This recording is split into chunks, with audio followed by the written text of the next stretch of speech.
So we're back to the final section of Restoration Theater. So looking at your board notes, we left off with where we are now at theater companies. And you see under there it says share plan. So, okay, the first thing to understand is the share plan that we talked about in the Renaissance continued through with an actor-manager in Shakespeare's troupe. It was Richard Burbage, who was in charge of the King's Men. That continued on through the Restoration. And one of the greatest actor-managers of this era was a man by the name of David Garrick. We've talked about him a little bit already. This is who he was. He managed the Drury Lane Theater in 1747 is when he took that up, and managed it for like 30 years. So he was a brilliant actor and was instrumental in creating what is known as the star actor, what we know as a star actor today. This is where it started with David Garrick and how much a star actor could actually pull off, could command. So this system of the share plan and the star actor is what gets imported over to America with the Halloms. This is why we have theater like we do here, and this is why sort of professional theater somewhat in America began because of this, the Hallam troupe coming over and this system coming with it. Looking at actors' acting style, the acting style didn't change a whole lot from Restoration or from Renaissance. Early on, actors like David Garrick would make that change down the road. But the facial expressions were important, very important for actors. One of the most horrendous crimes on stage was to be monotonous. So the vocal inflection was very, very important. Actually, they felt that all the emotions could be actually expressed to the audience simply through a vocal tone change. It's not horrendously different today, but there's a lot more body use. That comes in a little bit later. We'll talk about that in a second. So the actors typically did not have a full script. They were given their lines only in a cue line, so they really wouldn't even know the whole story until the first read-through or if they sat and watched rehearsals. The blocking at this point in time was interesting. They had a system whereby pretty much the actors were sort of allowed to create their own blocking and move about as they saw fit. Especially if there was one actor on stage for a scene, they would have the run of the stage. But if there were two actors, the woman or less important character, be it if it was another man, would be on the right. And then with three, the most important would be in the middle, next important on the right, next important on the left. Basically, this was all based off Italian social manners. So what you'd end up, you have a bunch of people on stage, it's almost sort of a semicircle, and the actor who's speaking would come out and say their line and then back in. It's a very presentational style. It was not quite what we would consider realistic in any way, shape, or form. But again, this was not necessarily absolutely set in stone. It was just general rules of it. Because in research that I did to write my dissertation, I came through a great deal of fight scenes in the Restoration era, and there's no possible way they could have been done in this manner. And a number of woodcuts of plays, of scenes in plays, and so on and so forth that put people kind of all over the stage. So this is not a definite, this is not it absolutely constantly happened this way. And I think a lot of these people, like Thomas Betterton and David Garrick, were spearheaders in sort of changing that style, because I know for a fact that it did not last that way through the entire Restoration. Women on stage. Now, in 1629, a French company came to London and did a show, and they had a woman on stage because, as you recall, women had been on stage in France for some time. They were booed off stage because they had a woman there. It's the only kind of women that did anything in English theater around that point in time were acrobats, tightrope walkers, freaks like circus people. The problem you're going to have is once we hit the Civil War, you have about 20 years, 18 years to be precise, where there's no theater. All those boys they trained to play women's roles are now men. With deep voices can't pull off female leads. And they had no one to train up. They weren't training anyone during that 18 years, so they had no female, or no males, young boys, to take female roles. So That's the first time we see a woman actually is 1656, and that was in Davenant's opera The Siege of Rhodes, about which we've already discussed. There was actually a woman in there, and it was Mrs. Edward Coleman, and she played the role of Ianthe. But it was hidden. They made it look like it was a man playing a woman because they weren't allowed on stage. So technically the first recorded woman on stage was 1660 in Thomas Killigrew's play Othello, the character of Desdemona. They weren't well paid. Actresses were not well paid, and frankly, they quite often had to become a mistress of somebody important and just to survive. We talked about the hand-me-downs of clothes and that already, and the two women in the rival queens, which is definitely one of my favorite stories. But that just gives you an idea. They still were looked at as women of ill repute if they were actresses. So it's still the treatment of them was still sort of less than you would get even a regular actor.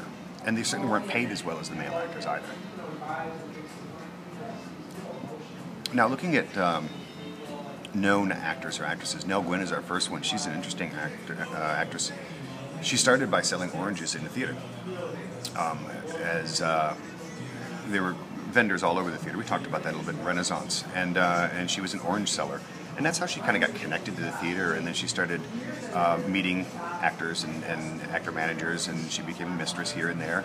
And that sort of pushed her theatrical career forward. Her first play wasn't well received, but she then began to get better and become very well known. And one person that saw her in a play and became very taken with her was Charles II, the king, and so she became his mistress. The interesting thing is that the night that he wanted to go out with her, he showed up with a steward because she was there with a date. He showed up with a steward and made the steward just sort of keep him occupied while he flirted with her. Then they all went out to dinner afterwards. Well, Charles is a king. He didn't have his purse on him, didn't have any money, so he forced her date to pay for everything, and then ended up taking her as mistress. So that's that. It's a fun, interesting story about the two of them. And he loved her very much, and she was his favorite mistress. And she was actually his favorite mistress to all the people in London. They liked her best of all his mistresses. And she had two children by him who were given minor rank titles. And it's said that on his deathbed he asked his brother to make certain that Nell would not starve, and she was taken care of by a pension of the crown until she died a few years later. So Thomas Betterton. Thomas Betterton was an extremely good actor, but actually more well known as a theater manager. He was connected with Davenant's company, and he actually was connected with the company's name was the Duke's Company. So Davenant's company was where he was working, and we talked about this a little bit in the last section.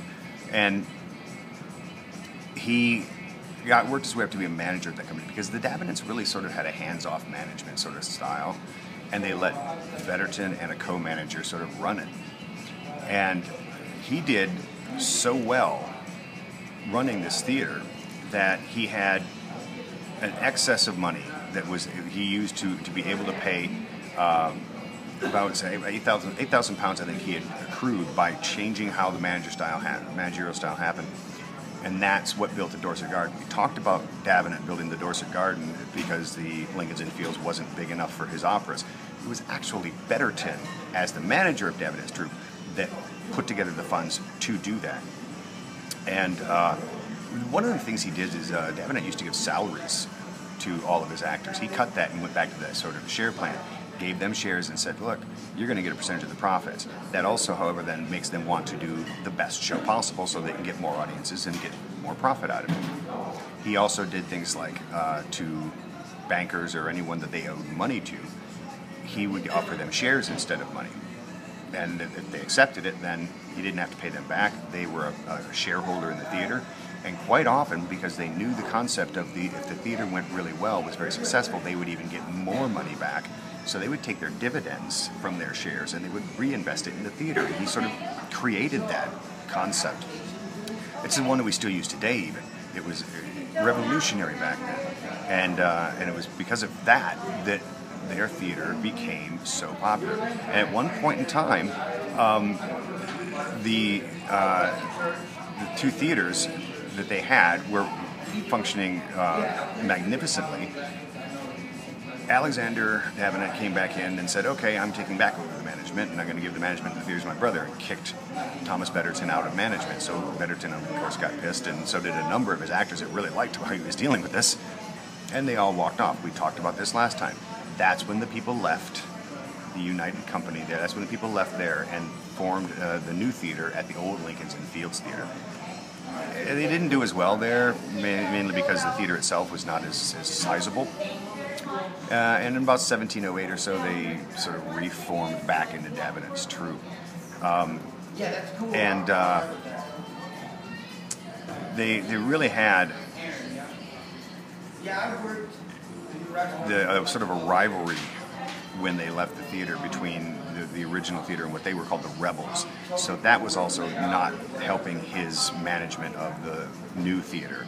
So, but nonetheless, even through all that, he had the legacy of creating a new structure of theater management, of getting away from that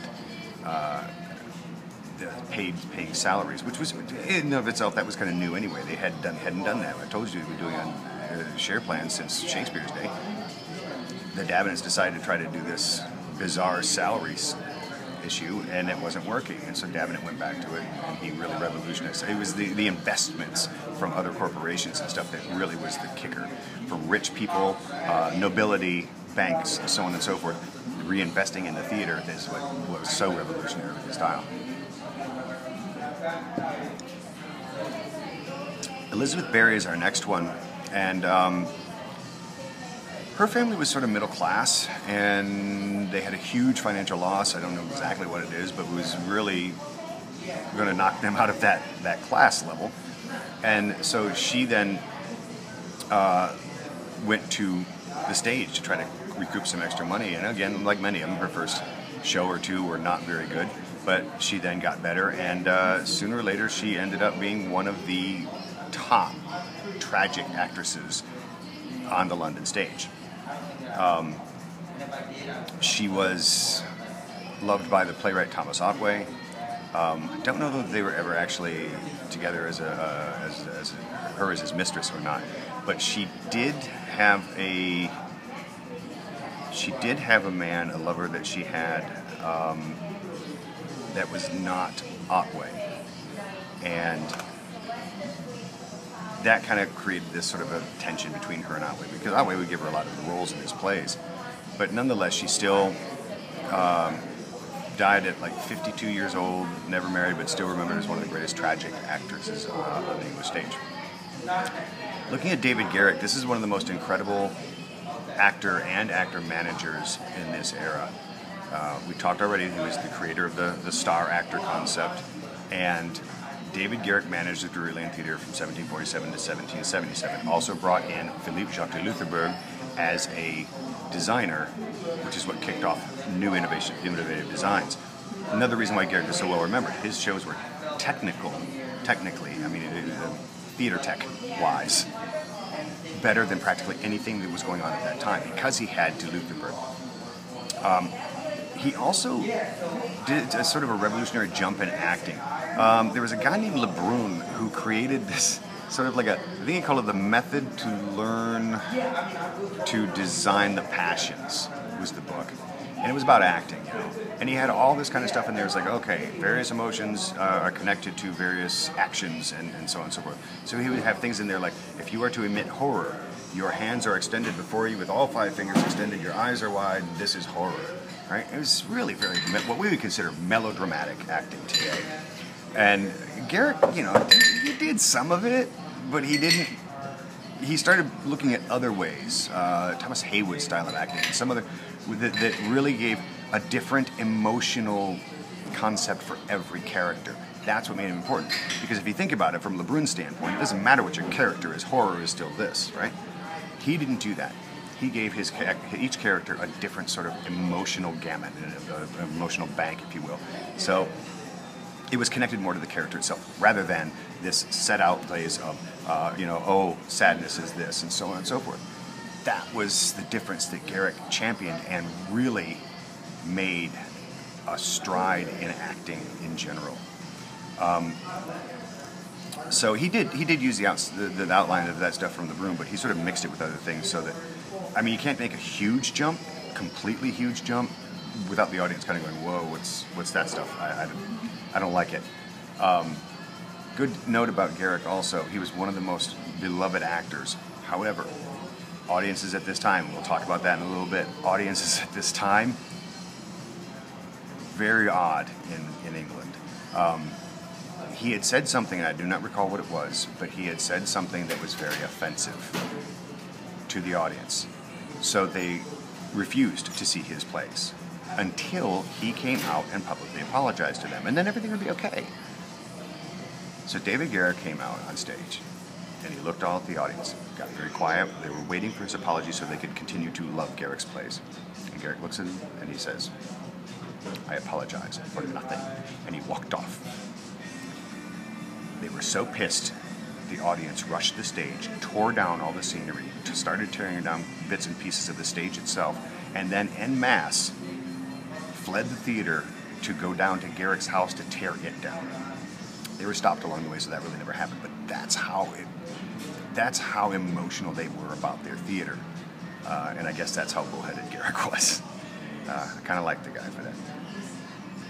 Samuel Foote is the next actor we have on here. We talked about him already. The real important thing about Samuel Foote was the concept of him getting the Haymarket Theatre for that horrible prank play done by the Duke of York. Funny thing is he could laugh at himself. He actually wrote 2 plays that involved the whole rather embarrassing breaking of his leg off falling off a horse. So he kind of laughed at himself in that regard. Big problem with him though is he didn't know when to shut up. He did a lot of parodies on various things and a lot of attacks on various people. And he just pissed off the wrong person. Around 1777, he did a couple of plays that really slandered 2 women, Elizabeth Chudleigh and Duchess of Kingston. And they attacked him, and they pretty much ruined his career at that point. He literally had to quit the stage. So another one of those instances where he might want to shut up. Sarah Siddons is our next actor on here, and Sarah Siddons was a daughter of Sally Kemble, and her father was Roger Kemble. Sally Kemble had an acting, her family. That's where they came from. And she had, I think it was 5 kids. All of them went in the theater. One of them was John Philip Kemble. He was the only other really famous Kemble actor. And we'll probably talk about him in a little bit as well. But Sarah Siddons was the girl who then later married a man by the name of William Siddons, and that's how she got her name. But she started in the theater, first show, not so good. After that, she got a little better, moved to London to work at the Drury Lane with David Garrick. First show, not so good, didn't get a renewed contract, went off and did some more work, came back like 8 years later, and was amazing. And then she all of a sudden found herself tutoring the royal family's children in elocution, getting £50 a week as a salary when she moved to Covent Garden. She ended up, she made her goal, her lifelong goal of making £10,000 in the theater and retired very comfortably. Still considered one of the best actresses in English history. I think we hit all of them at that point. I think that's, yeah. We had David Garrick sort of out of sync there because I looked down a little bit too quick. So let's look at dramatic genres now. Okay, the first dramatic genre is heroic drama, which we talked about. and tragedy is what you know it is. It's a man dies because of a tragic flaw. And there were different types of tragedy in this era because they liked to create these sort of mini genres. They had romantic tragedy and bourgeois tragedy and naturalistic tragedy and poetic drama and existentialist tragedy. And they had all these kind of strange types of tragedy. But in general, it was the same basic concept. Elaborate verse, man falls due to his hubris or some tragic flaw. And the interesting thing with the tragic hero is that tragic hero carries out, he does one of three things. He carries out the deed in full consciousness, or he commits it through ignorance and slowly discovers his fatal error. Or he may possibly learn the truth just in time to avert this sort of fatal deed. All right?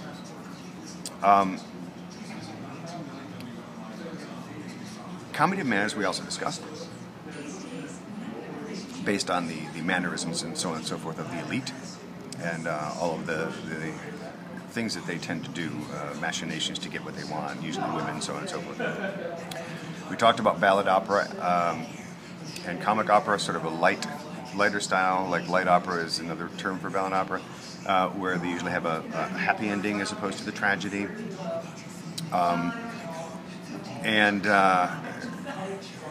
Comic opera is interesting because it sort of moves away from the stock characters. So now they have a little more meat to them. Maybe they're a little more like modern rock opera, but not tragic, still a light subject matter. English opera we have also discussed. That was Davenant's Siege of Rhodes and the First Night's Entertainment at the Rutledge House. Those are English opera. Usually based on some sort of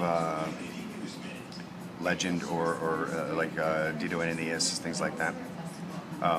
That was Dido and Aeneas is actually what was written. It was done in 1689. It was one of the best English operas of that era. We have sentimental comedy also next under here. Now, sentimental comedy is interesting insofar as it's actually meant to sort of bring you to tears as opposed to make you laugh.